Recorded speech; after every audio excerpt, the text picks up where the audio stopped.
Sabato 21 febbraio, presso la Biblioteca Civica Elisa Masini di Nogara, si è svolto il terzo incontro della rassegna letteraria Ci vediamo in biblioteca. Evento giunto alla 7ª edizione, organizzato dall'associazione Amiamo la Pianura, ramo Pianura Culturale, sezione Libri da Gustare, ed è patrocinato dal Comune di Nogara e dalla provincia di Verona. Ospite di questo incontro, l'autore Niccolò Barretta, con il libro Il bambino del miracolo. Noi di Area TV Telecarpanea siamo stati presenti con una diretta ed abbiamo approfittato per fare una breve intervista all'autore.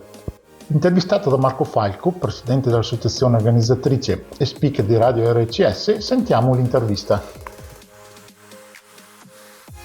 Palazzo Maggi Nogara, siamo qui alla 7ª edizione del Ci vediamo in biblioteca. Colgo l'occasione per ringraziare anche l'amministrazione comunale che ci ha dato la possibilità ancora di svolgere questo evento all'interno del Palazzo Maggi. Abbiamo il nostro scrittore Niccolò Barretta, sei un nostro affezionato, è un po' di volte che vieni qua, e che oggi ci ha presentato un libro, Il bambino del miracolo.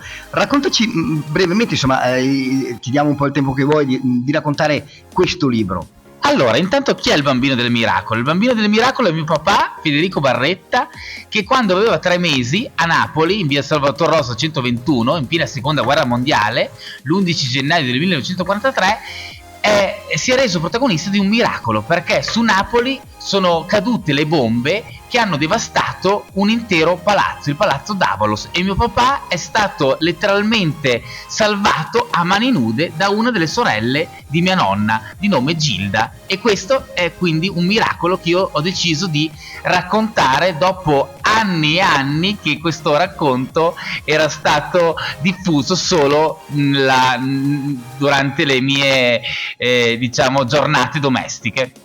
Ecco, allora tu in questo libro hai raccontato delle storie, no? Quindi non è non è romanzato, non è un racconto inventato, fa parte della storia, di una storia vera, di una storia che appartiene all'Italia, una delle tante storie. Dove hai raccolto le fonti per raccontare la verità su questa storia?